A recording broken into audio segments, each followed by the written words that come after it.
Very good, dear ladies and gentlemen, dear colleagues and friends. I'm glad to see you all here and welcome you in the name of the board of EPD to our FURIC conference, the conference discussing the implementation of electoral recommendations. This year with a focus on the challenges that hybrid threats impose on our elections.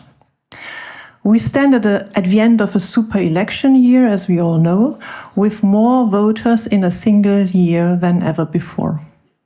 The Global State of Democracy Report 2024 assesses that in addition to declines in young democracies, also established democracies have suffered significant deterioration, especially in Europe and the Americas. This situation is not satisfying. It is a call for action, and we are among those who shall stop this trend, I would say. Speaking about hybrid threats in Europe means also speaking about Russia. Russia's foreign policy concept of 2023 outlines Russia's aspired place in a new, multipolar and more unsecure world. Warfare and hybrid threats, hybrid interference, as well as the anti-colonial self-stylization play a key role in this concept. In Russia, conflict and war are not exceptional but normal tools in the political toolbox. The threshold to use these instruments is much lower than in democratic states. Russia is weakened through the war against Ukraine, but still a weakened Russia is not a weak Russia. And Russia is ready to escalate, it is not binding itself to any international obligations, and it is ready to pay a high price for its increased foreign and global ambitions. Above that, Russia is becoming a global norm setter. This concerns internet control, NGO laws, discreditation of minorities, and unconditional financial support for other authoritarian regimes. Western reaction to Russia's aggression, and I'm German, is so far slow and widely tries to answer new threats with old instruments.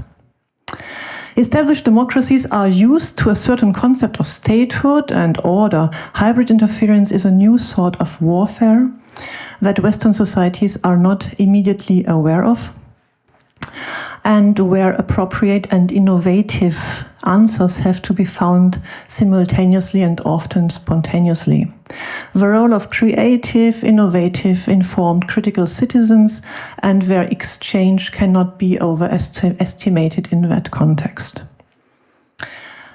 Authoritarian powers skillfully select their instruments. They select unconventional forms of power protection. As a rule, they try to bring us in a moral dilemma. Should we protect our values or the functioning of our institutions? What does that mean for us? Elections are the basis of our democratic societies and of our democratic infrastructures. They should be protected with equal attention and diligence as the physical infrastructure of our countries. We see that malign actors may use any legal, any technical, and any administrative loophole to interfere and to manipulate elections. In EPD's assessment, the most critical because worst protected fields are transparency over party and campaign finances and a functioning control over very large online platforms and search engines. Here our states should care for the most comprehensive implementation of electoral recommendations, and we must assist, or let's better say control them in these efforts. Election observation today means more than ever election protection. And this is directly linked to the security of our societies. So election observers are part and safeguards of our critical democratic security infrastructure. States and parliament should do anything necessary to honor our work and efforts. And the very first step is to implement our recommendations. Today and tomorrow we will work in 3 fields. You are familiar with the program. I just briefly recapitulate first. Can we improve and widen our methodology of election observation, include new tools tools enabling us to tackle hybrid threats. Second, how can we intensify the collaboration of relevant institutions to build an ecosystem that would counter and prevent hybrid interference in elections? And third, what technical knowledge do observers need to better navigate in an election context of cyber attacks, big data, and emerging threats through artificial intelligence applications? This is our program for today and tomorrow. We are again a wonderful group of citizen observers, international institutions, foundations, think tanks, parliaments, and election experts here in this room. We come from European member states, from European neighborhood countries, from the Americas, Africa, and from Asia. And we are together in a position to build powerful alliances for the protection of our elections. Thank you for being here. This was the introduction to the second FURIC conference. It will probably not be the last FURIC conference. It will be a row of conferences. And already the last conference last year, also here in this building, brought together a wonderful community, and lots of you have been there here last year already. We have today a panel, very interesting panel of politicians. We are waiting for Svetlana Tikhanovskaya. She is still with Ms. Callas, yeah? So we won't wait longer. Maybe she will join us later for the reception. But we go now to the first contribution from Nino Dolidze. Nino is member of the chair of the EPD, and she's director of ISFED, the Georgian member organization of EPD. She could not come due to the tense situation in the country. She decided not to come here, but she will speak to us from the screen. And if everything is fine technically, I pass the word to Nino. Will she be? Yeah, here is Nino. Hello. Hello, Nino. We hope. Good to see you. Good that you are with us. And Nino, we wanted to ask you, please inform us, how is the situation now in Georgia? What is going on in the country? And also, what is the follow-up to the elections? What is ISFED strategy? What are your plans? Which steps do you expect from the international community? We are interested in listening from you. Thank you. Thank you, Stephanie. Good afternoon to everybody. I'm really very happy and honored to join you today at this important conference on elections. And although I regret that I'm unable to join you in person, of course, it's very important to join you remotely and to share my perspective and what is happening here in Georgia. The situation in Georgia today is really critical. We stand at the edge of a shift from one day promising developing democracy to the prospect of authoritarianism, a transformation that has occurred with such an alarming speed that it is difficult for some to fully comprehend. However, with this reality we face, the current political landscape marks the culmination of years of democratic erosion and deliberate distancing of the Georgian Dream ruling party from the European Union integration process. On November 25th, the Georgian Dream Party unconstitutionally recognized the authority of newly elected members of the parliament, thereby violating the country's legislation. Despite the results of election being contested in the Constitutional Court of Georgia, the party proceeded with actions that are not in accordance with the law. The unconstitutional parliament proceeded to appoint new cabinets and set the date for the presidential elections on December 14th. The candidate put forward for the presidency is a former sportsman with limited formal education, who has been one of the most vocal proponents of anti-Western rhetoric and initiator of so-called Russian law, foreign agents law against civil society organizations in Georgia. And his candidacy has been widely perceived by Georgian public as an affront to the nation's dignity and deliberate message to the West. The move was followed by a statement from Irakli Kobakhidze, senior official from the Georgian Dream, announcing the suspension of Georgia's EU integration until 2028. This decision constitutes a direct violation of Georgia's constitution, which mandates that all state institutions must act in accordance with their competence to support Georgia's Euro and Euro-Atlantic integration. The announcement sparked widespread protests among the Georgia's population, which since November 28 has been an overwhelming number of citizens taking in the streets to voice their opposition to the government's actions. In response to these peaceful protests, the Georgian Dream resorted to violent measures to disperse demonstrators. Over several nights, the Ministry of Internal Affairs used water cannons, tear gas, and pepper sprays to break up the protests, and peaceful citizens were detained using excessive force with so-called robocops, arresting and severely beating protesters, including, for example, our senior researcher from ISFET. As of now, approximately 500 individuals have been arrested, with 30 facing criminal charges. Over 300 people have suffered torture, beatings, and other forms of inhuman treatment, while more than 80 demonstrators have required hospitalization. Furthermore, around 80 journalists have been subjected to violent attacks by law enforcement officers.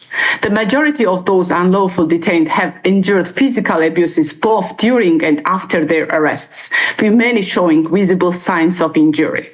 The torture and ill treatment continue in detention facilities and interrogation rooms. Since December, armed and masked groups identifying themselves as so-called Titushki, and you may have heard it in other countries, have emerged on the streets of Tbilisi. These groups have attacked both citizens, journalists, causing serious physical harm. Notably, these attacks have occurred in presence of patrol police, who have neither intervened to stop violence nor arrested the perpetrators, suggesting a clear collusion between the police and these guys. They have also stormed the office of political parties, physically assaulting citizens and party representatives present at the time. It's important to mention that judges have consistently rendered verdicts that declare peaceful protesters guilty of administrative or criminal offenses, often in the absence of any credible evidence. In many cases, lawyers have been denied access to the necessary evidence to defend their clients. And here I will say that ISFED, together with other civil society organizations, we are helping with our lawyers, these people who were arrested and beaten severely. So to sum up, human rights situation in Georgia has come dire. There is no state institution capable of addressing this disorder, and the state is operating well outside the bounds of constitutional and legal norms. And how did we arrive at this point? It is very much connected to democracy and elections, which is the topic of today's discussion. We arrived here through years of democratic backsliding, during which the deterioration of democratic institutions was ignored, by Georgian Dream capturing all state institutions and establishing its control over them. Ultimately, this culminated in October election, which was neither free nor fair. The Georgian Dream Party has engaged in increasingly sophisticated methods of election manipulation, making it exceedingly difficult for some stakeholders to detect and assess these manipulations effectively. But for us working on the ground, it was visible, and we have been raising these concerns already several years. ISFED monitored these elections, October 26 elections, the pre-election period, election day, and post-election period. And we believe that during Georgia's parliamentary elections, 4 out of the 5 core election principles were violated, which is universal, free, equal, and secret vote. The combination of fundamental flaws during the pre-election period and on election day affected the free expression of voters' will, and as a result, the election outcome cannot be considered a true reflection of the will of Georgian voters.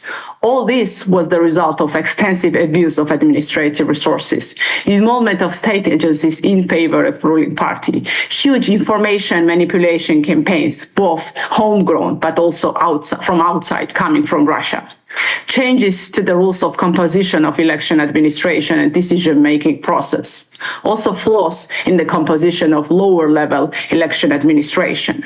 Additionally, on election day, the rights of observers were restricted, which was reflected in denying their access to polling stations, systematic expelling them from polling stations, and harassing them verbally or physically.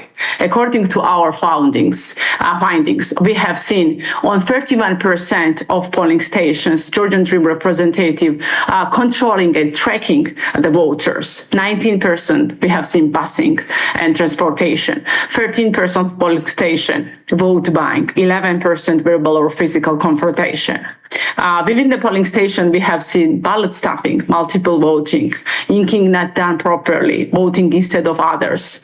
Again, difficulties to observe voter verification process, and also challenges and suppression of diaspora voting. Serious violations we have seen on vote secrecy when it was visible who voters voted for on election day, especially on those polling stations where electronic technologies were used. And finally, we have also observed unnatural deviation of male and female voter turnout. At certain polling stations, men turnout exceeded 100%, meaning that they were more active than they were actually in the registered lists, which in such illogical data indicates manipulation of occurring at these polling stations. And also after election day, we tried to have electoral dispute resolution, which was also not neutral, neither at election administration nor in courts. They're acting in favor of Georgian Dream Party and did not satisfy any of the serious complaints and appeals. Neither president nor four opposition parties who overcame the threshold have recognized the election results, and not international actors have done so either. Civil society organizations and observer groups have called Central Election Commission not to summarize final protocol and hold repeated elections because of these serious violations. And today, the demand of the protesters are, one, to immediately release those arrested, and the second one is holding new elections in free and fair environment with new election administration. But of course, Georgian Dream Party continues to pursue violence and repression. So finally, we Georgian civil society organizations call upon the international communities to stand with the people of Georgia, who have long fought for freedom and democracy. It's only Russian Federation that openly supports and applauds the Georgian Dream government at this moment. We call all countries not recognize these elections as free and fair. And of course, we ask OSCE ODIHR to provide very strong assessment of elections, which could change the entire dynamic. We urge all international stakeholders to use all available leverage and mechanisms to address this situation before it's too late. If these violations are left unchallenged, the Georgian people who believes that in democratic world and who hopes for the democratic Western democracies can feel really abandoned, which will fill in the Russian propaganda that everybody is abandoned by the West. So this is the situation right now. And we can easily say that election is not only electing the government, but it is very much about peace and security. Thank you for your understanding, and I apologize for being maybe emotional, but this is really very difficult developments here in Georgia, and we need urgent support from your side.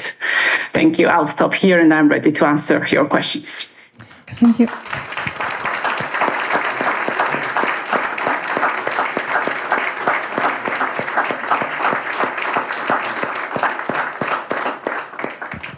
Thank you.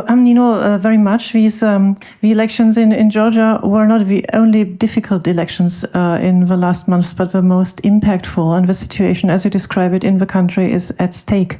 So a negotiation path would be most needed. As you say, the Georgian Dream is not ready for negotiations so far. We hope this could change, and we appreciate that. Nino asked us whether she can show. This is pictures from the protests. Yeah, I just wanted to show how people are severely beaten and young people hospitalized. Thank you for this opportunity. So still, the people stand for protests. Protests are continuing, and it's a question to the international community how now to react. And it's a good sign that a delegation from the European Parliament is now underway.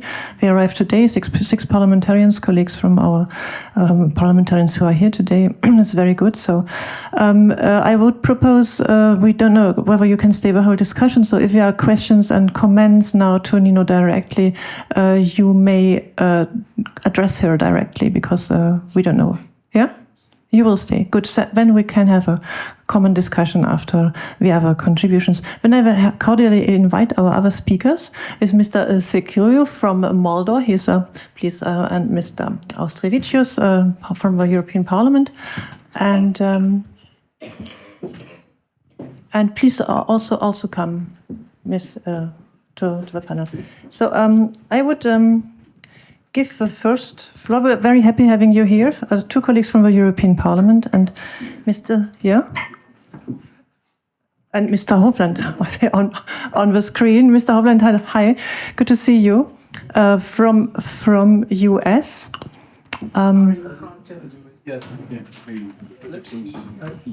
Can you? I can go back and repeat me when you need me. Yeah. No. Maybe it's better. The chairman of the U.S. Election Assistance Commission. Yeah, this is good. Please stay here with us.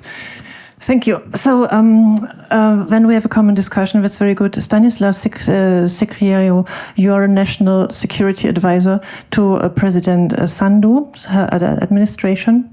And we want now to talk about the elections in Moldova, which has been not with such a impact like we heard from Georgia, nevertheless problematic elections. And you are working on the, let's say, coordination point of all those institutions who deal with security and integrity of elections in Moldova. Our question to you is how did Moldova cope with the massive hybrid threats and interference into the elections, and what happened? How did they look like? Please, maybe you start with the view on the Moldovan elections, recent presidential elections. Hi, first I would like to express gratitude for this invitation and chance to explain the Moldovan case. And, you know, in the war colleges, they study the big battles from which they draw conclusions. Yeah? And I think if in the future there will be a hybrid war college, they must study the Moldovan case and Russian interference in Moldovan elections. And it's not, I'm not saying because I'm coming from Moldova, but because Russian electoral interference in Moldova was unprecedented, well-resourced, sophisticated, and digitally enabled. It didn't start on the day of elections. It started several months before elections. It happened on the day of elections, and it's ongoing. It continues after elections. Maybe to explain how Russia organized the interference, there were 4 stages of Russian electoral interference. First stage was a preparatory stage. In the preparatory stage, Russia thoroughly studied our society. They've conducted a thorough sociological research to understand what Moldovans are concerned about, what are their fears, what their concerns, in order to craft the messages which will get the traction. Here they've discovered that Moldovans are concerned about war, they're concerned about prices, inflation, and they're concerned about future of their children. At the same stage, they've been developing multiple channels of bringing illicitly money into Moldova. And they didn't limit only to the bringing it in cash. Just to give you one example, our police seized in one day 1.1 million euro at the Chisinau airport, brought by people to serve to local proxies as a part of a political campaign. But they've been relying as well on the online or virtual prepaid cards. They've been relying on the bank transfers, but not from Russia, but third parties, and then cryptocurrency. And I would like to attract your attention as you spend your time to observe elections. And you've been mentioning illicit party finances as a big problem, is focus on cryptocurrency. because it helps them to elude legal norms of party finances in order to bribe voters, in order to finance disinformation and even sabotage activities. At this stage, we have seen as well Russia pumping money into different political projects. Well, it was predictable that if they will sponsor pro-Russian projects, but they also invested money in political actors claiming to be independentists or sovereignists. And the most concerning thing is that Russia pumped money into the fake pro-European actors as well. And they've been developing even the campaign, we support EU, but not now. Yeah? And it was a pretty smart message, because if it would be from a Russian actor who would say don't vote, probably it would not convince people, but those who are on the pro-European side, some of them probably got the argument. At this stage, we have seen as well Russia investing in kinetic operations. They've flown to Moscow more than 100 young people from Moldova in order to train them in violent tactics. And the best of them who graduated from Moscow class, they've been sent to Bosnia and Herzegovina, to Banja Luka, to continue their training. Probably have seen in the news one of the trainers who've been connected to the former Wagner group was arrested by local authorities when he tried to leave Bosnia and Herzegovina based on the different ID, not under his real name. The most concerning thing is that Russia invested not only in young people, but also in the priests. They've flown around 500 priests to Russian Federation. They issued to them bank cards from Promises Bank, which is under EU sanctions. And they distributed to them the playbook how to disinform citizens in the churches. So these were activities which were preparing actually electoral interference. What we have seen at the, I think, 2-3 weeks before start of the electoral campaign and during electoral campaign is that this infrastructure for interference was activated. Assets were activated to actually to interfere. At this stage, we have seen the coordinated flash mobs, which were paid, and they were organized simultaneously in different parts of the country. What was new this time around is that Russian proxies organized protests at our embassies abroad. So they've been exporting the electoral interference, and we had protested in front of our embassy in Paris and in London. So the infrastructure was not limited only to Moldova. They invested in infrastructure inside the European Union. We have seen as well how priests, unfortunately, were involved in collecting signatures for candidates. And as well continuing with their sermons in the church, indicating how to vote at the EU integration referendum and to vote for one or another candidate. Young people who've been trained, they've been activated to vandalize public buildings. And at some stage as well, some of them been recruited from Transnistrian region occupied by Russian Federation in order to threaten the top police officer in Chisinau and also representatives of Central Electoral Commission and their relatives. So they were threats, physical threats, and some of them have been in danger. On the top of it, police cars were put on fire. And in this case, they relied not only on Moldovan citizens, but foreign citizens as well.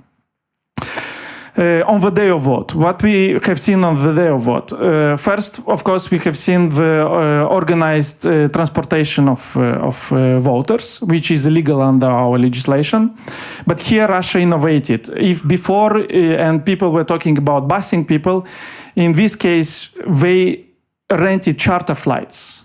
And they flew Moldovan citizens from Moscow to Baku, to Minsk, and Istanbul, in order to increase participation there. So they were trying to mobilize Moldovan diaspora from Russia in order to come in big numbers and vote. And why Russia needed it? Because usually our diaspora in Russia is pretty passive. The most active Moldovan diaspora is actually in Europe. We can discuss why it's so, but this is the statistics. Yeah. On the day of vote, we were targets of cyber attacks. The presidential website was on the cyber attack, but also we were targeting critical infrastructure which ensured voting, especially connection between Central Electoral Commission and polling stations abroad. This is how they try to prevent our diaspora inside the European Union to vote in big numbers. When it didn't help, they start launching the false bomb alerts. First bomb alerts were in UK, and Russian Federation was observing how law enforcement bodies will react. If they close polling station, then it's success, and then they multiply false bomb alerts in other cities. When they've seen that it's not working in UK, they move to another country, and basically you could see how they're moving from one country to another. Unfortunately, we have seen false bomb alerts 2 days later during the US elections, and we were sort of a testing ground which Russian strategy crossed the Atlantic and probed the same tactics against our friends in the United States. I think this is what happened during the day of the vote. After cyber attack continued after the polling stations were closed.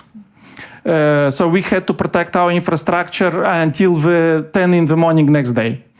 And then we have seen attempts to organize paid protests, but our law enforcement intervened preemptively. And as well, we have seen how Russia launched the legal warfare in order to discredit the result and to legitimize the result of elections. I think what I've told you and those 4 stages of interference generates enough material to write a screenplay for a good Netflix TV series. But what was our reaction? Well, obviously, the conclusion is that you have to be prepared for electoral interference, not on the day of election, but several months before elections. Yeah. Secondly, you have to prevent Russia, in our case, to build the infrastructure for interference. You have to deny them to bring money in your country. You have to deny them to use some criminal groups under the cover of political party to act as legitimate political actors. You have to do counter-disinformation as well. On the day of vote, of course, you have to mobilize your resources to prepare for paid protests or violence. You have to prepare yourself and your cyber defense long before Russia starts to attack your infrastructure. And the most important thing is that it's a whole society approach. Law enforcement cannot do it alone. You have to involve independent mass media, and in our case, mass media behaved amazingly. They conducted the investigative reports. They infiltrated the network, which have shown the massive scale of vote by organized by Russian Federation. I think I will stop here because I will not exhaust all the recommendations and actions we have taken. But again, if you're electoral observers and you want to be prepared for elections, get your know-how on security matters, because only legal matters will not help you to understand what happens after elections as well. We will investigate and ask you further. I would not interrupt you, but now thank you very much. This is so insightful, and we definitely continue discussing that. I just can announce now Svetlana Tikhanovskaya. She will come. She's the winner of the presidential elections in Belarus in August 2020. She's the head of the United Transition Council of Belarus and symbol for democracy and female leadership. And she will give us a speech. And Svetlana, very good to see you. Thank you very much for coming. And you are, let's say, you have lost the election. You won the elections. You lost them due to interference, and we are very happy to have you as a speaker at our conference. So the floor is yours, and we're glad to listen to you. Thank you.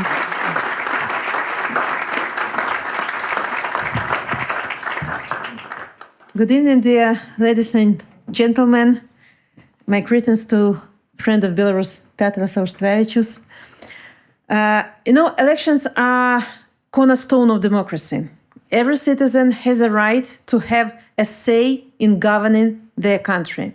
And they exercise this right by participating in free and democratic elections.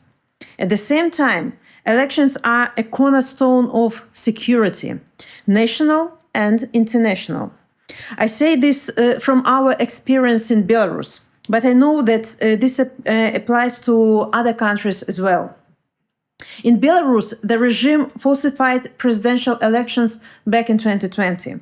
It led to a national human rights disaster.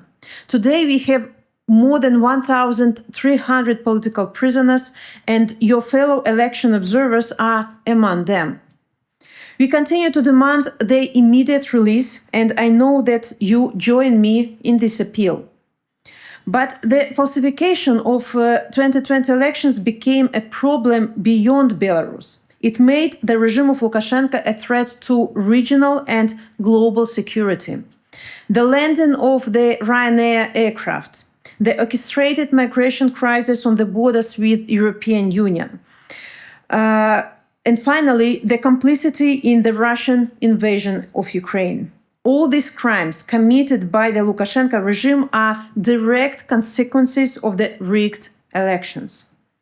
And we see now with Moldova, Georgia, Romania, how an external power, Russia, interferes in the elections. And it comes from the desire for geopolitical dominance. Free and fair elections are the key. They defend us from dictators' imperialistic ambitions. Citizen observers are the frontline defenders of democracy and security. They know what the hybrid threats are and protect their countries from them. Citizen election observers need all the support to uphold democracy and to build it. So, ladies and gentlemen, election fraud is not a new phenomenon. In Belarus, there has not been a free election since 1994. The second generation of our citizens is growing up without partaking in decisions about their own future. And we are continuing our struggle to bring democracy to Belarus, and we work hand in hand with civil society. But, our fight is not just local one, it is a global one, because today democracy faces big challenges everywhere, and dictators learn from one another very fast. During a certain period, they used propaganda to brainwash people. They used pressure and intimidation to manipulate the results in their favor. And today, many dictators have returned to the old tactics of simply not counting the votes. As I have said, dictators, learn from each other, so it will be spread very fast. But also, we should unite. This conference is an opportunity for citizens and international observers to build stronger and better bridges between them. Your community is focused on human rights. It is focused on the survival of democracy, on helping it withstand the pressures of hybrid threats. And I encourage you to remember that elections are the matter of security. There is no safety in this world without democratic elections. So I wish you to have productive discussions, and I want to emphasize once again, the work that you are doing has a paramount importance. Thank you very much. Живи Belarus. Thank you, Julia. Thank you very much. Thank you.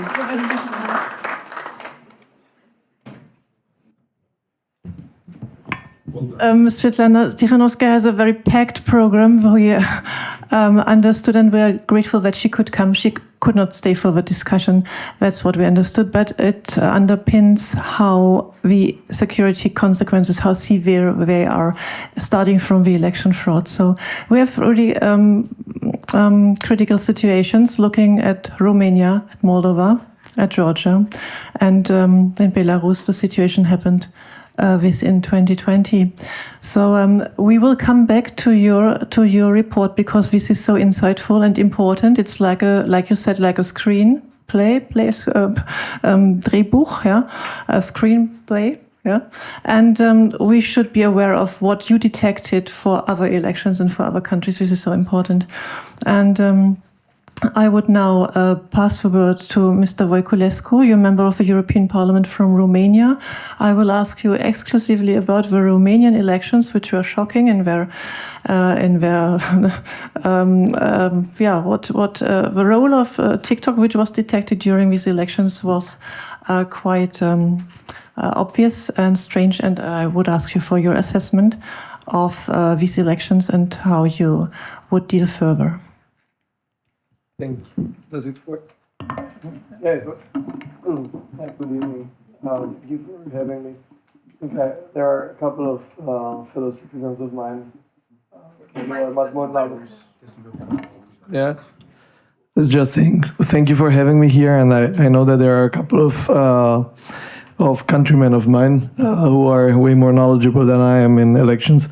I can just tell you a few words about my personal shock over the last 2 weeks.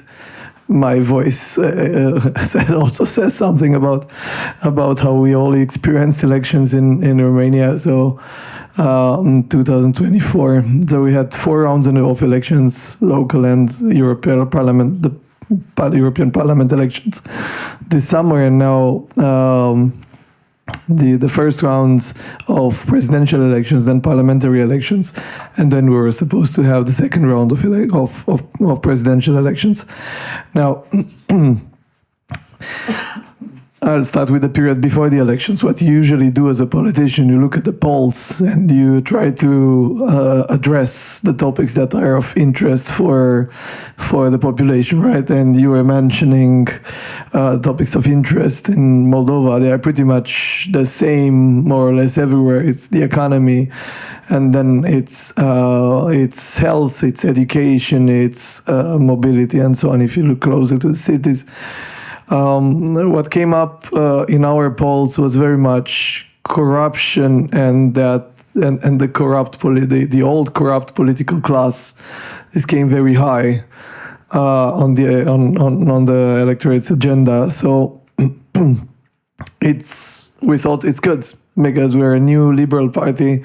That's what we've been saying. We need a new political class. We need new blood. We need to do things differently. And corruption is a huge issue, and lots of the other things of the other problems are kind of derived from what the political class has been doing. We've also had polls on candidates, and there was pretty much the same image everywhere.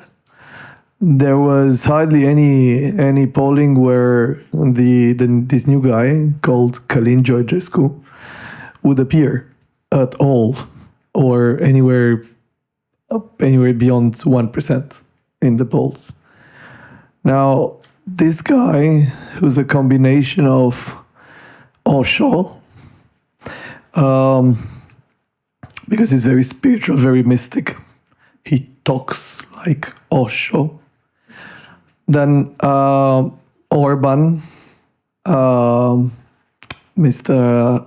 Viktor Orban in Hungary, because he wants Romania to be independent from everyone and sort of neutral and good friends with Russia, and he has a great admiration for Mr. Putin.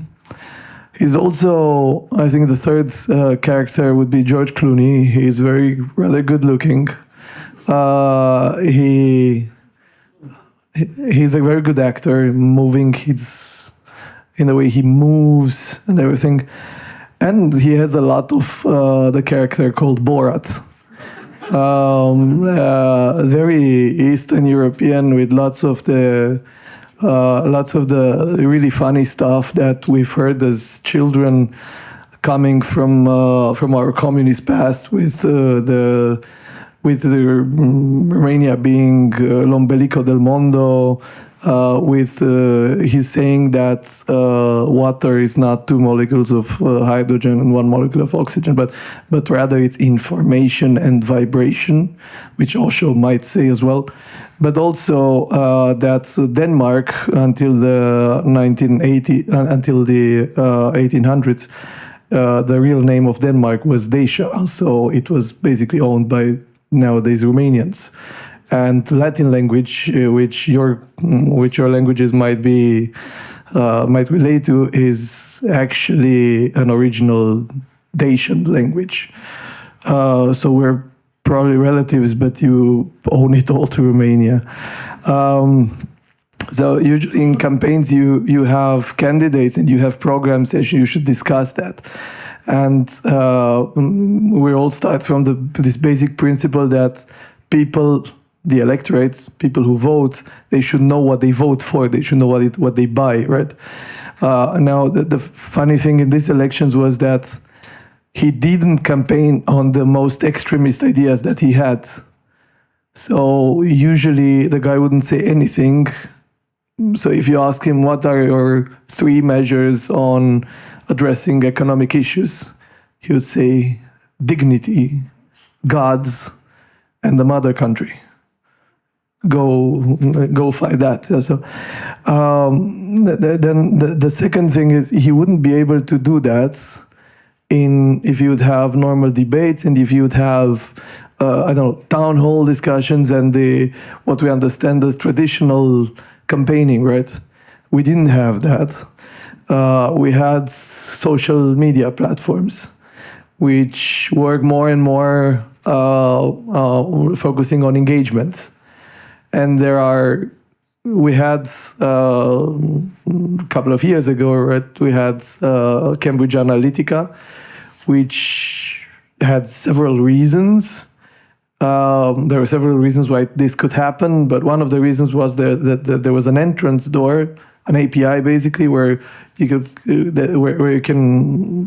you can steal people's data and then profile them and then give them whatever you want to give them as content. This is more or less what happened now, not so much on Facebook or Instagram, but rather on TikTok. And it happens in a brutal way. It happened very fast. It didn't happen only there. So let's be clear. I don't think I think TikTok made a whole lot of a difference, but this was not the only thing they used. So for me, a big question, and I think for all of us, is eventually if social platforms with their way of functioning are really compatible with democracy. And to which extent, and what are the measures that we need to impose so that our democracy is not just a playground of the most advanced technical skilled campaign team. And then the third element is that we all have in our countries various laws in place, various rules and regulations, and various institutions that need to take care that those rules are being followed. And what we've seen in Romania was a failure on every level of checking the various candidates and allowing the democratic process to run smoothly. So we have a constitutional court that basically excluded one of the candidates because of anti-Semitic claims. There were at least 2 other candidates who made similar claims. They were not excluded. This led to the consolidation of the votes to this particular candidate who was first in the first round of elections, getting more than 2 million votes, real votes. So what I'm saying is that first you have like the ultimate lawmaker, if you want, the ultimate powerhouse in the Romanian state that interferes in the elections in a way that is not, you can also say it's not according to the law, but it's not consistent. It has never been. It has never happened before that people are taking out of the competition, and it's not consistent because this has happened only with one person. Then you have all the secret services, and we have lots. We have the most secret services in Europe, with no civic control whatsoever. That are very vocal about them protecting us from Russia, but they didn't see anything. They didn't see him coming. They didn't see that one candidate who's been around. He was presented every 2-3 years. You would hear from him that this is a potential prime minister, and he's a very important person in Rome Club and in the working for the United Nations and so on. It proved that the first thing I did, I called the friend who works with the United Nations, and I asked him to check in the system whether the guy actually worked there ever, and he didn't. Or whether he was in this Rome Club where that is supposed to be a very exclusive, I don't know, Freemasons, whatever. He wasn't there either. So what he did is his CV is full of. He was a member of an NGO that was supposed to support the Rome Club or the EU, some United Nations. All stupidities, but nobody asked. He couldn't answer, and nobody actually asked him for so many years what he's living off. So the guy had a 2-3 million villa in Austria. Then he moved to another villa. He lived with his whole family there. So basic questions that, of course, if I would ask them as a politician to him in a debate, it would sound like a political debate, right? But still, if you have a context like that, if you have elections in Moldova where you have Russian interference clearly, and you don't take the necessary caution, if you don't address this sort of threats with the necessary caution, of course things like that can happen. So nobody saw him. Everybody was totally shocked in the night of the elections, and then institutions, all the Romanian institutions were trying to do something. The president came out and said, "Well, I don't have any information that anything went wrong. So, okay, so basically shit just happened." So, and then you have the Constitutional Court saying, "Oh, we're gonna recount all of the votes." So they do that. Everybody's shocked because nobody thought that this is the problem. So they recounted all the votes, and then they said, "Oh, that's no problem. Everything was fine." In the meantime, the president says, "Well, I'm going to convene a National Security Council," which is like a big thing, sounds important. And he does that. And then we hear that in that council, the various secret services provided some information that there is indeed Russian interference, and that there is a funny thing with this guy, that he promoted his message so that any one of us, if you would be in Romania, not being Romanian, but if you would be in Romania, if you would install TikTok on your phone, you would just see this guy on TikTok. So those messages, their algorithms were working for him, and you cannot do that without no money. And the guy, to be that's the Borat part, or he's saying he didn't spend nothing on the entire campaign, and still this didn't ring a bell for anyone. So yes, I'm gonna finish. And then they come up with some information that are very vague in the National Security Council, and then nothing. Then all of us are shouting, "Show us what you've got!" I mean, is it serious or is it not serious? And then the president publishes or the Security Council publishes the documents. And then the Constitutional Court says when the second round of elections starts, they just cancel the elections. All of us who were deeply involved in the elections were shocked. On the one hand, we were on the verge of having a lunatic as president with apparently 3-4 million people who would vote for him. at the same time, we don't understand what happened and what were the evidence that were published up there. So what I'm Maybe you. Yeah. Okay. Thank you very much. It's a long, sad story, and we understand that there are omissions from several sides. Yeah, and it's a combination of lots of mistakes, and a little bit to sort it out will be for sure time-consuming and interesting work for you, for your colleagues from the politics and from the civil society. And it is, and also these aspects that you mentioned, the security aspects and the malign and the criminal aspects in that. And what is interesting in the Romanian case is the trace of the money which you have, which is very seldom, and Romania demonstrated that it's possible to detect it. So there are lots of interesting elements in the case of the Romanian elections, and they will keep us all busy.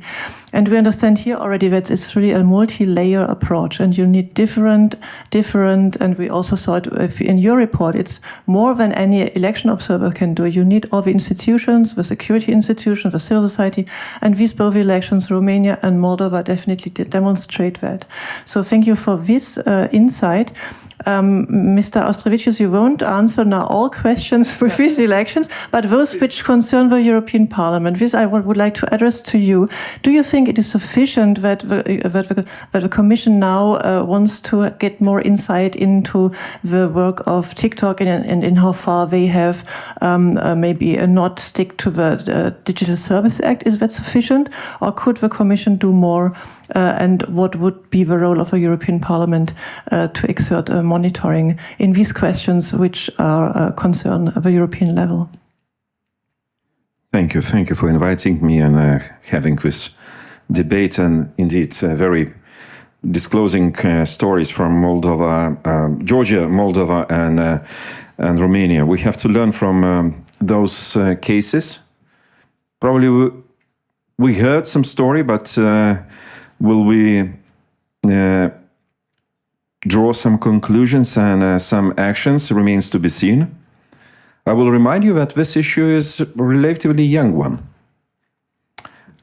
If you came to Brussels 2-3 years ago, and usually, I mean, we settle in hotels. In each and every hotel room, you would have Sputnik and Russia Today.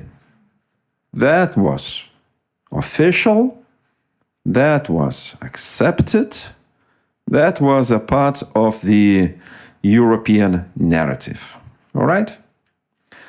When 5 years ago, I asked my French colleague from my group, and I said, look, culture become a weapon of propaganda and disinformation.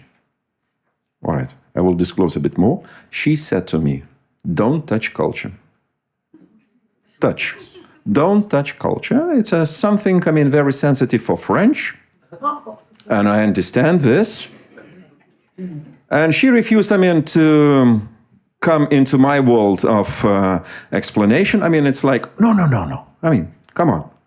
Focus on something more serious. And we, I mean, been too tolerant. I mean, we simply neglected, I mean, propaganda, disinformation, culture using as a weapon against democracies and so on and so forth in many instances for too long. So then, in 2019, 2020, Parliament finally came with this kind of the decision to have a special committee established for foreign interferences into the democratic processes. We had 2 special committees, abbreviation INGE, 2 reports, then the resolution of European Parliament.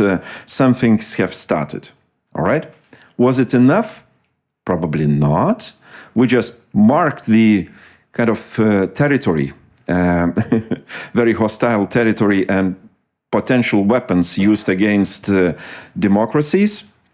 Okay, so how much we did learn from all of this? Some countries more, some countries less. Some countries are still very tolerant. I mean, even within the European Union, thinking that everything is, you know, a kind of part of the political competition. No, it's not. So I mean, democracies are armed with the 19th century weapons, and those who are attacking with the 21st century weapons. I mean, scale, potential, and probably intentions and understanding are so different.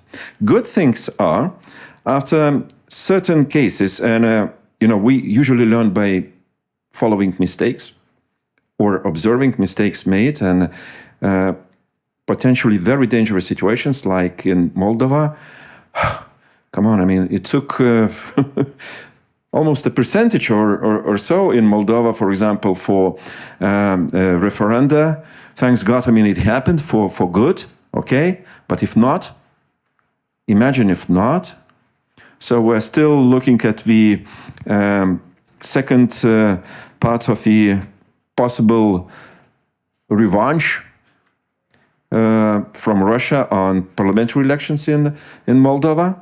So what we saw in Romania recently, it doesn't suggest us something good. Well, the potentially good thing which we might see in coming months and years, that well, the focus of the European Parliament and hopefully the Commission with the certain legislative acts which will follow, probably push from the European Parliament. And it looks like that yesterday the major political parties have agreed on setting up a special committee on European Democracy Shield. It's something different already from fight against disinformation and propaganda. European Democracy Shield is what our colleague much spoke about from Romania, a necessity to focus on more serious things, which are not seen on the water. It's much underwater. It's social media. It's a very much individualized approach to voters. You will not see big billboards calling, oh, don't vote for referenda, do some wrong things. No. I mean, everything is silent. But underwater, in social media, life is very active. And will be even more, because be sure, I mean, TikTok might be replaced by something else. I'm very happy that in Lithuania, for example, TikTok is not a popular one. I mean, TikTok is for teenagers. Simply, TikTok is taken out. I mean, we don't trust Chinese technologies, I can tell you. We don't trust even Huawei, I mean, systems. For example, the Chinese technologies are not allowed to be used in major state-run infrastructure projects like railways, electricity, water supply, and other things. You never know what comes next, all right? So, I mean, TikTok might be replaced by something, but on what this European Democracy Shield might focus, the document speaks about assessing relevant existing and planned legislation and policies to further detect possible loopholes, and they are numerous on our side, gaps, overlaps that could be exploited by malicious interference in democratic processes, including policies, legislation proposals, opportunities of cooperation among EU agencies, and so on and so forth. Many, many things. I hope this special committee, as you know, I mean, special committees in the European Parliament are usually established for 1 year activities. I'm not sure that 1 year will be enough, I mean, to assess and to come up with a set of good proposals for detecting, preventing, and probably coming front with good proposals, because by now we're still running after. I mean, things happen, we read, we analyze, and we say, oh no, it couldn't be like this. So I hope our proposals and that committee activity will be something which will bring future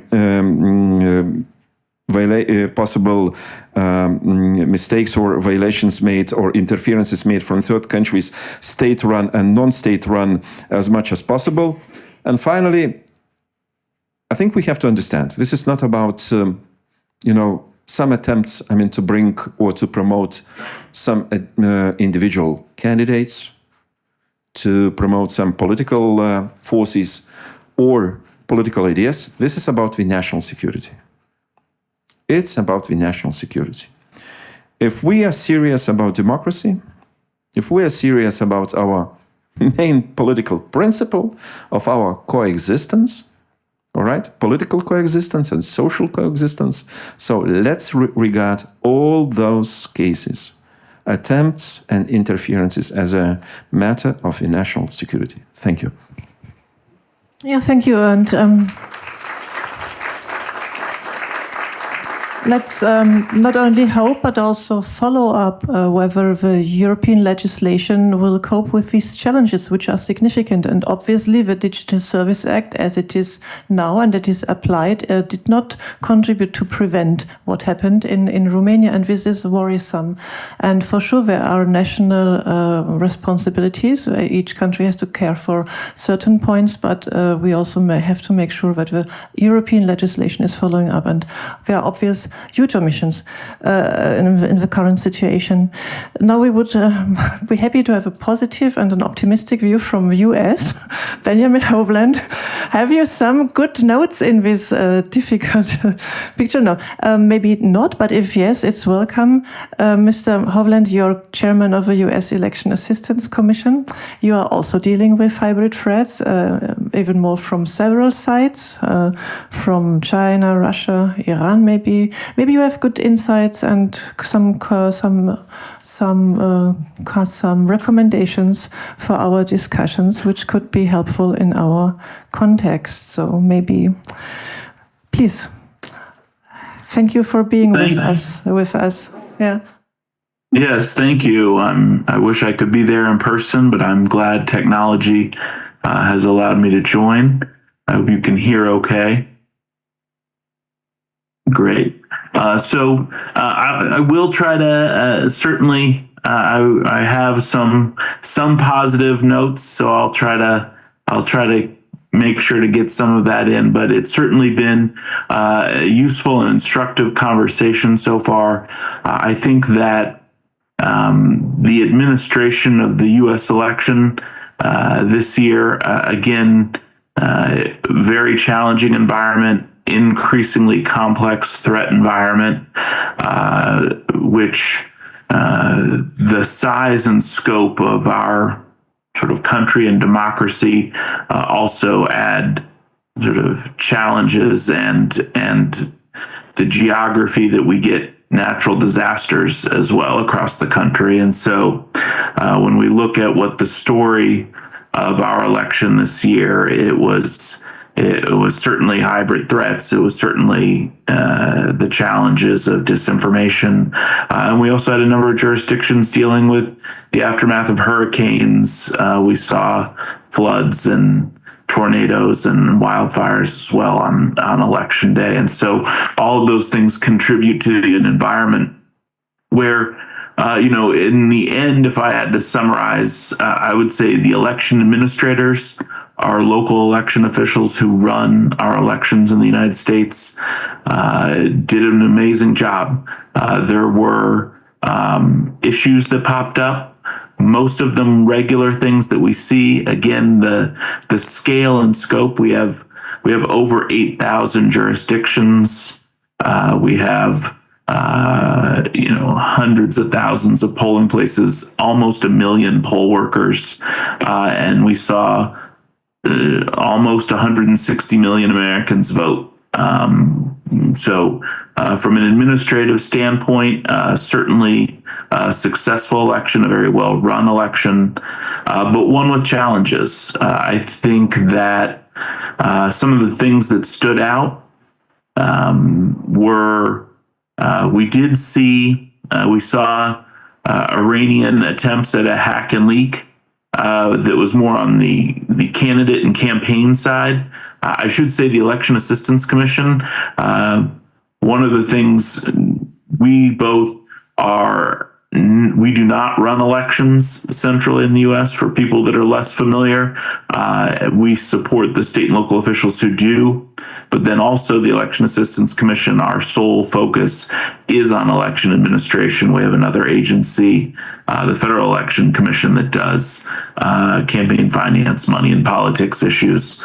And so I won't sort of belabor those, but again, what we saw a decent amount of continued interest from other nation states. Again, the probably most prominent incidents were the Iranian attempts at a hack and leak of President-elect Trump affiliated individuals and campaign individuals. We saw, I'd say, earlier and maybe more sophisticated, we saw several Russian videos that were attempting to portray parts of the process to question the integrity of our elections. There was a video that pretended, a fake video pretending to be election workers in Pennsylvania destroying postal ballots that appeared to be for President-elect Trump. We saw another video that pretended to be Haitian immigrants saying they were using fake IDs to vote multiple times in the state of Georgia. And so again, when you think about some of the earlier commentary, a lot of that is based on clearly looking for divisions to exploit in our country and attempting to make people question the integrity of the process. One thing, those were, credit to our intelligence community. They were able to refute those very quickly and provide additional information about sort of the origins of those. We also saw election officials, our Secretary of State in Georgia, Brad Raffensperger, very actively talking about the origins or that these were not accurate depictions. That was important. I would say neither of those had sort of the traction that they might have in previous years or previous elections, which was good, and certainly to quickly identify them made a difference. One other thing that is always interesting, our electoral college, while a debate about whether or not it's a good idea is a long one and probably not for this conversation, it does exaggerate the margins in some ways. And so in an electoral college sense, this election was not as close as a lot of people thought it might be. And so as a result, we did not have some of the windows that would have lent themselves to interference or meddling or calling into question the integrity of the process because there was a significant enough margin. So certainly that could have been a very different scenario. But again, I think that for me, some of the takeaways, again, and or the good pieces, our state and local election officials did an amazing job administering the election, preparing for the election. Countless hours went into contingency plans. We did see, as was mentioned earlier, we saw a significant increase in hoax bomb threats.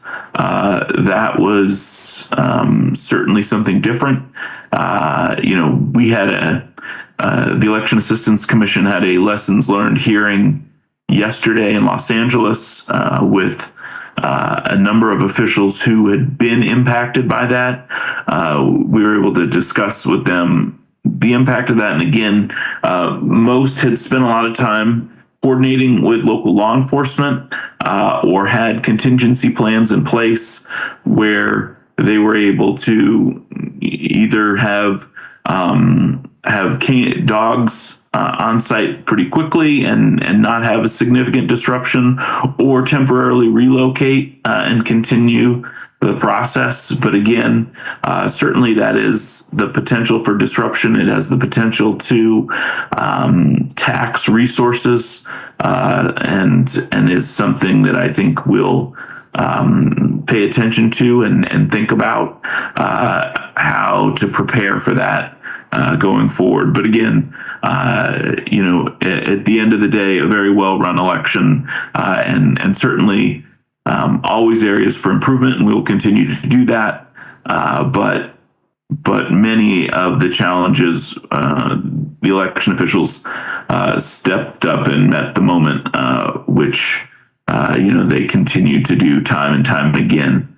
One thing that I will also note, while I wish it were not the case, the political scientists often tell us that confidence in elections is often tied to if your candidate wins or loses. For much of the last 4 years, we've seen a lot talked about the integrity of U.S. elections, and many people questioning those in the aftermath of this election. Very quickly, at least polling or some public indicators seem to bear out what the political scientists tell us, and a number of Americans' confidence has been restored as their candidate was selected.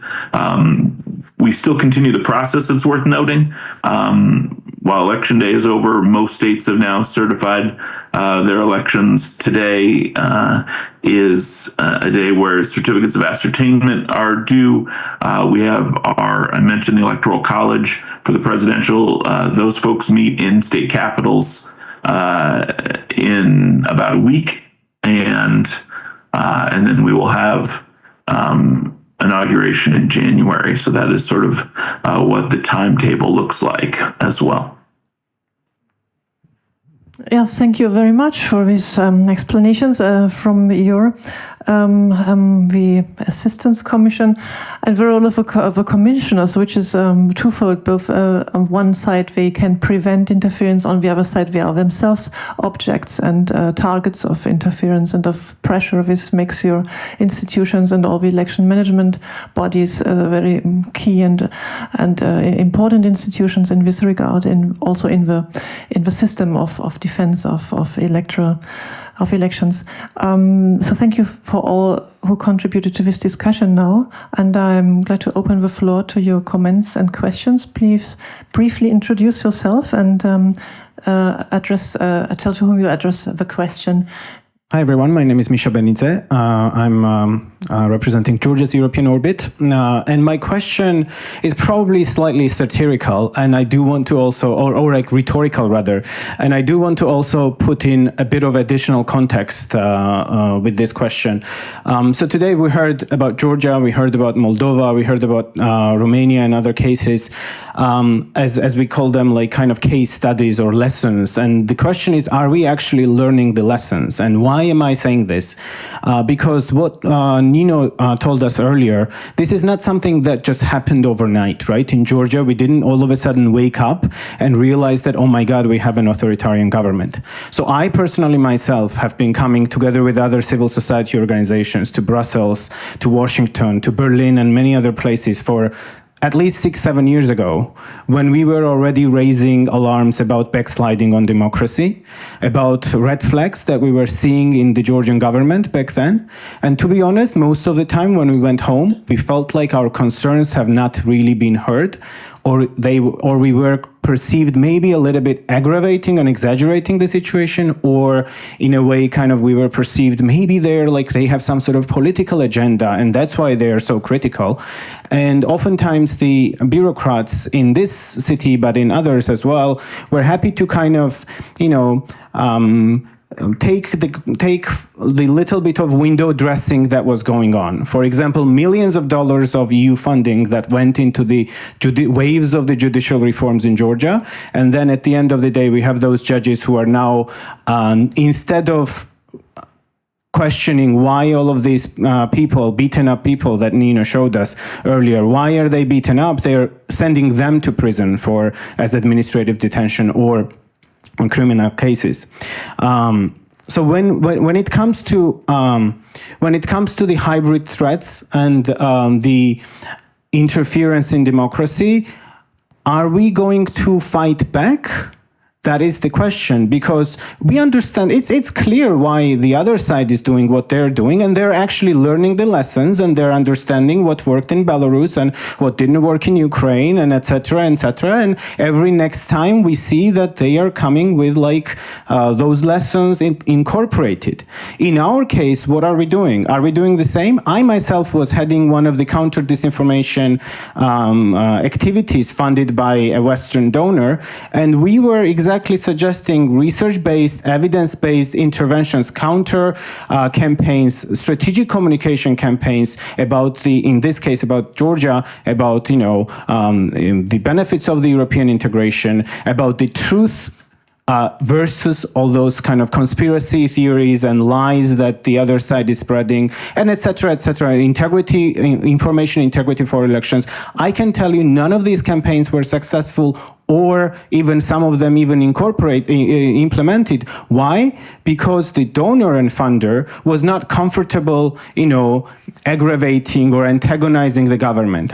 It took me months and months to approve a media grant to a very reputable, or actually a series of media grants to very reputable media organizations, because, during the Russian law protests, for example, when this media took out the Georgian prime minister's statements and compared it to Putin's statements, and it was word in word the same. Some of our funders were not comfortable, because diplomatically they were not happy that these things were funded by their money. And if this is the situation, if this is the approach that we are going to keep continuing, then are we going to is there even point in getting together and sharing all these concerns if we're not going to act on those? And honestly, in this case, Mr. Ostrovicius is not at all, should not be on the recipient end of this, because I think you were one of the ones who has been on this side from the very beginning and from those years ago as well. But it is something that has been pertinent. And are we going to learn those lessons? Are we going to change our ways? Or are we going to, in 5 years from now, talk about Georgia, how it was also a less, missed opportunity and chance, and we didn't learn enough from that case, and many other cases maybe by that time. So thank you. Thank you, Misha. Thank you. No, the lady, please. Hi, my name is Brynja, and I'm here representing the NATO Parliamentary Assembly. But before that, I was an Icelandic diplomat working on hybrid threats. My question, I think, follows pretty nicely from your question. First of all, Petras, I think you're so right framing interference in our democracy as national threats. Thank you. My question is to Dr. Sekriero. I wonder about that four-stage campaign you described of hybrid and kind of interference in Moldova. Did your administration or the whole of Moldovan society realize way back what was happening state by stage, or did you only realize that after the elections when you were doing the investigations? And I wonder if you could speak a little bit about two lessons learned on how you realized retrospectively or not what kind of interference was taking place. Thank you. Yes. Marie Mandras from Sciences Po University in Paris, and I've been the election observer in Russia, in Ukraine, and was on a pre-electoral mission in October in Tbilisi. So it's I have a question for Nina Dolidze, of course. Svetlana Tsikhanouskaya said it all. She said elections are a matter of national security. But clearly, we don't get it. And clearly, the Georgian, the Moldovan, the Romanians didn't get it. So, first, a comment, which is, I am very surprised. I was very surprised, Nino, when I was in Tbilisi early October, that nobody was preparing for what was coming. We were a European study, pre-electoral study mission. We met with everybody except, of course, the authorities that no longer meet with anyone. But that's for some time, okay? And I was very surprised because what they were describing, our Georgian colleagues, was the Putin playbook, which I know by heart. So I knew exactly how that would end. General confusion.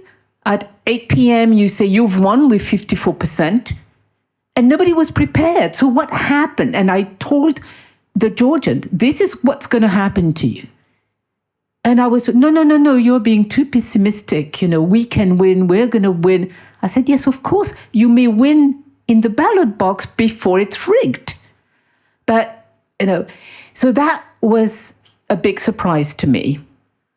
And what also was a big surprise to me is the lack of preparation and the lack of organization of protest in Georgia on the day after, on the 27th of October. Today, you no longer have a kind of Maidan committee. I remember when I was in December 13 in Kiev, we knew exactly where we were going with the Maidan committee. You don't have an opposition leader. Salome Zurabishvili, the president, cannot represent the Georgian voters. And as you know, in 3 days, we have this very dangerous day when her term ends. And so,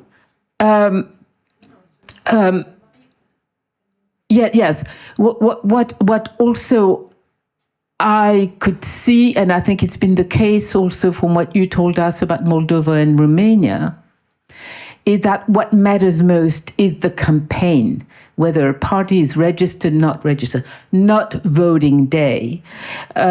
So to Nino, I'd like to ask you, what do you plan to do now? Because also one of the pitfalls of this lack of anticipation is that today most of our governments have not recognized the results and do not recognize the government that it is, but do not call for new elections, which is, as you know, your major demand, together with the liberation of political prisoners. And so how have we come to such a deadlock? Thank you. Thank you very much for the questions. As Mr. Secretary has to leave earlier, you will have a chance to answer now, please. Thank you. Just quickly to react to questions. I fully agree with the statement that elections interference is a national security matter, and that's why I was delegated by Madam President to sit on this panel as a national security advisor. Second, I think if we have seen what Russia was cooking in Moldova, yes, our intel and law enforcement bodies were reporting, but we didn't have a full picture of it. And as people who are involved in national security, and the most important question for them is always what I don't see. And we didn't get the full picture of that. For instance, for referendum, there were two strategies how Russia could behave in order to kill referendum. First strategy is to demobilize voters in order to lower the participation and prevent referendum passing the threshold. Second strategy was to buy voters in order to vote no. in our assessment was that they probably will try to lower the participation because it was much easier. What Russia actually did is that they had the target to buy 20% of voters in order to kill the referendum by no vote. They were pretty close, but the massive participation of Moldovan diaspora in Europe and United States, which is usually pro-European, helped to prevent the negative scenario in case of a referendum. We didn't assess that it's realistic to buy 20% of voters in Moldova. It never happened before. There would be an electoral bribe, a sack of potatoes, tomatoes in a village. Yeah, it took place, and it was on a small scale. But never a country pumped 200 million euro in the campaign in Moldova in order to buy 20% of voters. It never happened before in Moldova. And because it was unprecedented, you are not prepared for this kind of thing. It's unprecedented, yeah? You're prepared for something else. I think lessons. First, follow the money. Money is the oil of Russian interference. No money, no action. Guys who've been attacking the buildings were promised $5,000. Second, fix your justice system. Because if people who vandalize the building are not sentenced, there is no accountability. And they will keep repeating the same stuff. Third, legal solutions are not enough. To amend your legislation is not enough. Because by the time you'll submit to the parliament, you'll get the opinion from Venice Commission, Russia will have 3 ways to circumvent what is not yet a legislation. And probably the last one is on countering disinformation. Don't wait to come up and react to what Russia does. Be proactive and build your messages and be active in the information space several months before elections. Drive your message. This is the lesson from our campaign for European integration referendum. And obviously, elections and protecting elections, it's a whole society approach. You cannot do it alone. You need to involve everyone. And for this, you need trust. You need trust of society in your institutions. You need to build trust with independent mass media. So it's a whole society approach. In our case, I don't say that it's perfect, but we are learning. Yeah? After the second round of elections, Madam President invited all political parties or those who accepted to come for consultations. And then after that, civil society for consultations, posing the question, how do we save our elections? Not how we promote one party or another, but how we ensure level playing field that everyone has equal chance to participate in political competition. I will stop here. I'll have to run to the meeting with Madam President here in town, but thank you for your interest in Moldova. Again, my advice, learn security stuff if you want to be still relevant for observing electoral processes. And probably it's not a one-time thing when you come 1 week or 2 weeks before, but probably you will be doing on the regular basis for entire year, yeah? Because electoral interference starts long before elections. Thank you.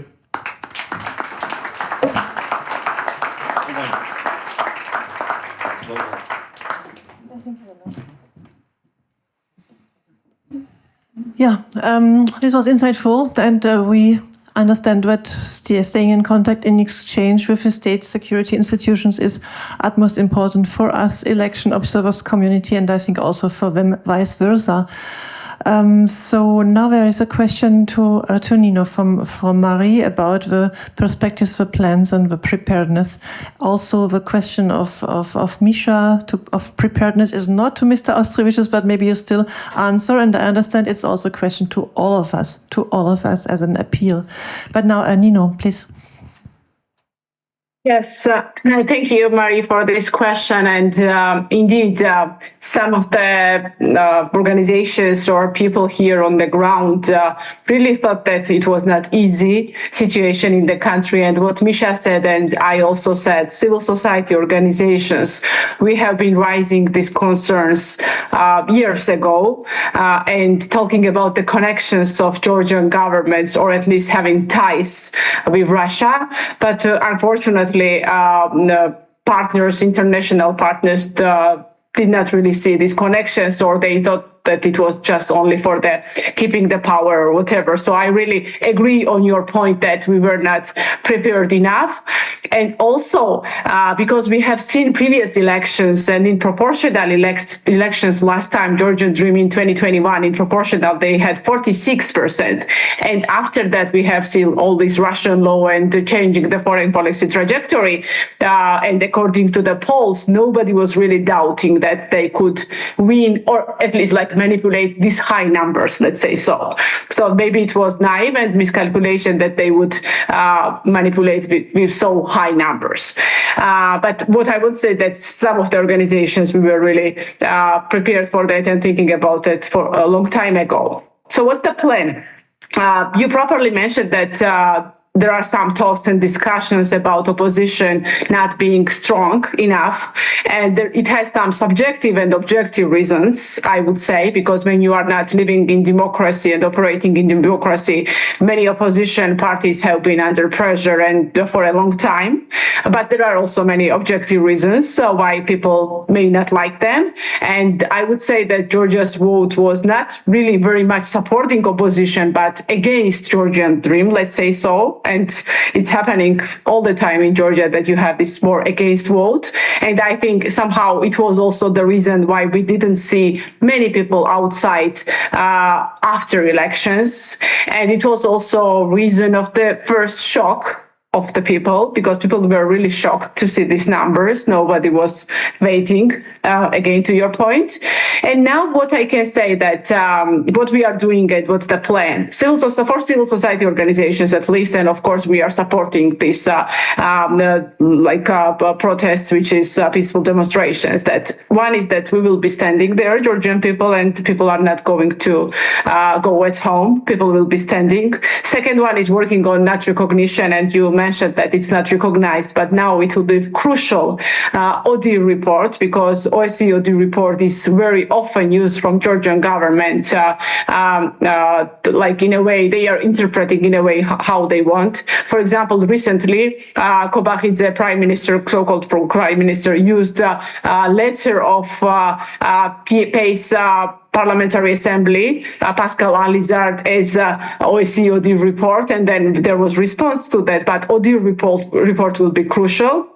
And for example, we have seen PACE report also saying that, for example, findings based on observation of the pre-election campaign and election day, as well as credible and consistent reports from the domestic observer following the elections, raise concern about the correctness of the election results, namely whether the election results truly reflect the will of the voters. So something like this should be also, I guess, due report at least, and it will be very important. What we are also working and thinking is important is personal sanctions on those who undermine Georgia's democracy for a long time now. And we have been always hearing response that it's based on unanimity. But thanks to Baltic states, for example, what we have seen now, it's really very important. Individual sanctions from Baltic states on Bidzina Ivanishvili and his surroundings, at least to do this from the countries.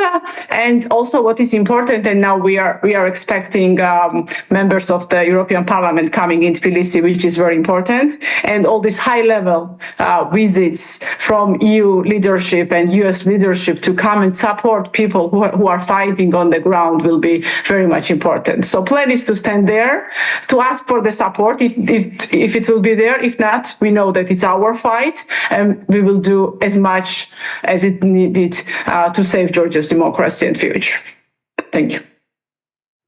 Yeah, thank you, Nino. Mr. Austrevicius, would you answer to Misha Benidze? Yes, some remarks, some reactions. Well, we're speaking much about sovereignty, because democracy, voting, election, it's much about sovereignty. But, well, leaving it only for national security agencies and institutions, sometimes, well, we have small countries like Moldova, very limited administrative capacity, very limited budget. I would tell if our Moldovan colleague is still present with us, don't think next time Russia can't spend 400 million. I mean, they have a fantasy. Sometimes we lack a fantasy, but they do have a fantasy. So let's not underestimate our enemies. Let's not. So let's get ready, I mean, for next challenge, which might be much bigger, much bigger. Let's prepare 2 times better, 3 times better, 2 times longer period of preparation needed, I mean, to prepare for election, indeed. So we play a game. I was critical about some Moldovan authorities. Look, reports about long queues of people flying from Moscow and having in the pocket $9,990 or euros were coming months before election. Because, I mean, the limit is 10,000, so people were given minus 20 or 30 euros. People were recruited to bring money. We know where those money landed and for what purpose they've been used, but no reaction. Okay, I mean, look, some people are having pocket money 9,000. Oh, 9,000 euros, I mean, in Moldova, you know, it's an almost annual salary. Are you serious? I mean, lower that threshold to 1,500 and even lower. I mean, limit cash circulation in your country. I mean, be responsive and activate your measures as much as possible. For Georgia, I mean, preparations, of course, we have to prepare much better, both on our side and on EU side and those institutions which might be helpful, and on certain members' side as well. Well, I started to think about some kind of emergency mobile group of experts, which might be dispatched from EU to those countries which have no administrative capacity but have to be explained. Even seeing this, you know, sovereignty issue as you can't interfere into some issues, I mean, very directly, but let's not overplay a card. So we have to be very, very serious, indeed. And not necessarily only from Russia. I mean, Russia is sometimes used as an indicator, but there are other countries which are probably might be interested in a different course of event in your country. All right. Not to speak about some populist countries which are parties which are so numerous in our member states. Right-wing parties, left-wing political parties, and so on and so forth. I mean, those are indeed things which we have to keep in mind. And probably time for kind of boring normal election is over. I'm envy for your job. So you have a very interesting future in front of you. Advising, analyzing, and so on and so forth. Get ready. So you will, your service will be much in need, but let's learn before, I mean, we might repeat some mistakes in future. Thank you very much for the invitation.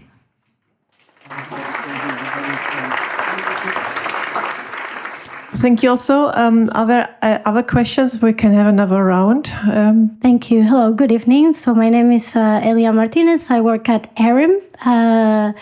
But so I don't have a question. So I wanted to tell you a short story. I'll try to be brief. ERIM does not work in Venezuela, so I am not talking as an ERIM representative, but rather as a Venezuelan citizen. And I feel compelled to talk about the case of my country this year because we had presidential elections in July. And so I've been hearing different countries with different difficult elections that happened this year, and it's a bit appalling to come to December. But there is this one case of a success story of electoral monitoring that happened in Venezuela. To put it in context, first of all, Venezuela is a very, very restrictive environment. It's a closed country, and it has been for a long time. The only reason that the President Maduro accepted to do an election was because after the war in Ukraine, Biden negotiated with Venezuela to lift the embargo in exchange of free elections. So he said, well, okay, I want the money. And then, so the initial candidate, she was declared ineligible. Then we had a second one, then a third one. The campaign was very, very violent, repressive, but in spite of that, they managed to come to election day. And in the meantime, what we were saying about preparing ahead, this is exactly what this lady did. This lady comes from civil society. She used to work in electoral monitoring and promoting vote. She's called Maria Corina Machado. And so she knows the system. She knows how elections work. And for a whole year, she was able to plan a secret operation of electoral monitoring that involved almost 1 million persons that for a whole year were trained to do this and to develop an application where they could, on election day, scan the tallies and upload it into a website, a platform that is accessible even now. And you can see your vote. You can even see the different results in the regions.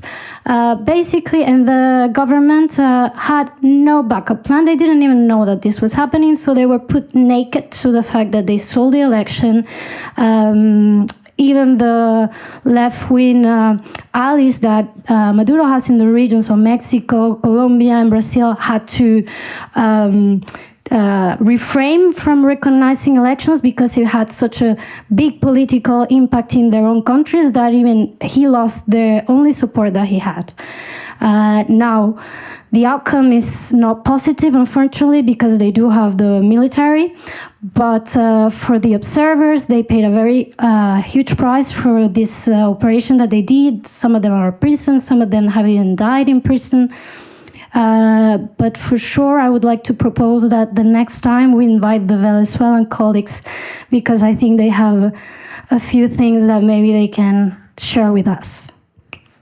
Thank you very much for sharing this experience. And exceptional situations require exceptional action. And this is a lesson we should draw here, we all among us. It's no business as usual for us, neither. Thank you very much. Mule, please. Please, you introduce you briefly yourself. Yes, my name is Mule Musau. I come from Kenya. I attended the FURIC meeting last year. I also attended the Forum 2000 meetings again last year and this year. I said in a meeting that Toyota, not Toyota Kenya, sorry, I'm thinking about Kenya, but Toyota recalls its cars when there's a fault. And therefore I asked, why does Microsoft, why do Meta not recall their faulty parts? And we were discussing the question about disinformation. And I think I found in the room there was a lot of math as if it was a joking thing. It was not taken very seriously. That's a question that he's asking. Why are we not taking these issues very seriously? Last time, when we talked about this in the same FURIC meeting, we said there was a decline in democracy across the world, and we need to take it seriously. And I think one of the ways forward, which I continue proposing, is that for us as actors to continue being very strong in this particular field. We're not going to discuss these hybrid threats when you have sporadic funding and support in a 5-year, 4-year cycle. when you come close to the election. We need partners like the EU to be able to support throughout the process. And you also need horizontal relationships, very strong. As an observer, I cannot be very deeply involved in the security sector, but we need those horizontal partnerships and relationships. We build them very strongly to defend democracy. Otherwise, then you're looking at doomsday. Thank you very much. Thank you, Mulle. It's an important point, whether we maybe not mix up values and business. Yeah, we say we defend our freedom of speech, but maybe we defend our freedom of business. Thank you for this question. Please, Paul, you raised your hand, and then Septimus. So because Paul was before, then we have four, and then we answer. Yeah? Okay, thank you. Septimus Pârvu from Expert Forum in Romania. I have a more of a rhetorical question, I think, but which is about trust. How do we build trust in elections? Because I mean, we monitor closely the Romanian case, and at this point, as a citizen, I wouldn't trust the election process. The institution failed miserably. I mean, we have a candidate who declared zero expenditure, got 23%, and the oversight body didn't do anything, even with investigations, complaints, investigations, so it took days. I think also in Moldova, as you were saying, probably next time will be 400 million, not 200 million. And I think it's also interesting what Commissioner Hovland said, that the fact that people trusted the elections because one of the candidates won, which I think it probably is deeply flawed to think that the elections are correct only if your candidate wins. So I think this is a question for all of you, taking into consideration the failure of institutions, the lack of capacity maybe of institutions, more money, dark money brought into, I know, crypto, all these kind of things. How do we make the voter believe that what he or she voted is really what comes out of the process? Thank you. Thank you very much. Mulle actually asked part of the question, but again, I want to stay with Michael and Nino. They had asked this question about how do we build international cooperation and support, especially for election observers. Increasingly, what we keep seeing is people are territorializing this conversation. And then for me, it will be very important to hear from the politicians, what do they think about election observers? Because do they see us as less citizens, or they see us as also working for international bodies, especially the donor communities, to sort of be antagonizing the politicians? Because increasingly we keep seeing this threat. I also am coming from a continent or a country where you begin to see now they're also restricting the space for election observers. We are expecting accreditation for, say, 300, 400 observers. The commission will be forced to just give you limited space, 40, 30 accreditation. So it will be nice to hear in concrete terms, how do we support groups like ISFED in Georgia? I mean, with the crisis happening in Georgia, what will be the sort of recommendation for solidarity and support from a meeting like this? Okay, Commissioner Hovland, maybe you answer the question about trust and also money in elections, which is a topic from Septimus. Would you answer that question? And then the question of Paul and the question on platforms to Petras Ostrovicius. Thank you. So I appreciate the question. I agree that trust shouldn't be based on your candidate winning or losing. I think that the reference to that was just that is what sort of social scientists tell us tends to happen. At the hearing that we had yesterday, there was an interesting commentary from an election official sort of recognizing that and saying, that in the last 4 years, there were probably a lot of steps taken to try to do outreach and to do specific things for a community that had felt like maybe the election wasn't fair. And his reflection was that, we really have to just be transparent for transparency's sake. And I think from a U.S. perspective, particularly because of the decentralized nature of our elections, our election administration space is very complex, and frankly, most Americans don't understand it, don't understand the safeguards that are in place. So we've done a decent amount of work trying to do voter education. Thinking about this broader question, though, again, for the U.S., which is a different scenario, again, because of that decentralization in many ways, but for us, there are so many checks and balances in the process. There are so many safeguards that are built in, but most Americans don't know about them. And we don't, voter education has historically been optional or something done with, maybe some leftover money. And I think we need a real shift in how we talk about that. I just was reading a paper about the funding of U.S. elections, which, like everything else with our elections, varies across the states. But in that, the researchers found some correlation in confidence and trust in the process and spending. Again, I think there's a lot to dig down into, but it would make sense to me that if you're investing I think of it really broad brushstrokes as investing in the infrastructure of our democracy, investing in that in such a way that, that you can have a well-documented, transparent process, but also that you can tell the story of that you can help people to see or inspect or assess that, and whether they do that themselves or observers do that or others certainly shorthand that. I think those are all critical pieces to that. And, I think we, again, have no shortage of challenges. But, and again, one of the things that I've started trying to talk about more is, even though our elections vary across the states, the thing that they have in common is that the people who run them are professionals. They follow the laws of their state, and the process is transparent. And those are sort of core values to it.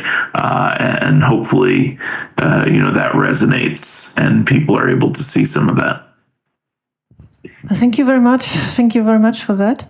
The last question, $1,000 question, Petras, about the platforms and about their regulations and their transparency and the future about that. Again, it's very relatively young story. When the first meeting between Facebook and today's Meta was organized in the European Parliament under the initiative of European Parliament, guess when? Some 5 years ago. Zuckerberg was invited. He showed up. He was not really willing to cooperate. He was very restrictive at that time. Very restrictive. Oh, no, I can't do this. I can't promise that. All right, you can't promise? So we will come with legislation. So because Meta is interested in business in Europe, it matters. It's big. Well, Meta's capitalization is bigger than many countries' member states' GDP. Come on. It's a big business, all right? So then he was sent another letter, reprimanding and so on, and they started to cooperate. Slowly, probably not to the extent everybody expected and expects, but things are moving. With TikTok, again, 2 officials showed up in the European Parliament, very low figures from TikTok. CEO, who is a Chinese guy, a big boss, probably he is not willing to come to Europe, to the Commission or European Parliament, but time will come. Time will come. So we have to engage into cooperation, all right? Because it's much about the public policies. We can't think that those social platforms, they are just for, video games, for screening pictures and putting your pet's picture into that, sharing with your friends. No, this is something more. We have to be about level playing field, transparency, accountability. We have to know about the algorithms, which probably, potentially might create preferential treatment of some political players. I don't know, just political players, not just for elections, but I mean, between elections as well. Okay, so I think times are changing. I can't promise it will be easy, but focus is clear. We will come, I'm sure, with good conclusions from that special committee on Democracy Shield. So times are interesting in front of us. So let's engage. Thank you. Thank you very much. Thank you to all the Petras Austrevicius, to all the speakers. Thank you all the speakers and for your contributions. Thank you all those who gave questions. We have a good food for thought for the day to come. We should continue these very serious questions which were raised, and the challenges are serious. All our thoughts, Nino, are with you and with your friends and colleagues are in Georgia. You have a dire situation and the harshest consequences of stolen elections now, and we all stand with you and hope that there will be found a peaceful outcome out of this situation. So thank you again, and now we continue our discussion in the reception. Sure, and to the colleagues who have left already. Thank you, Commissioner Hovland. We continue our discussions with the reception now. It is here on the floor, 7th floor. So goodbye to everybody, and we stay in contact.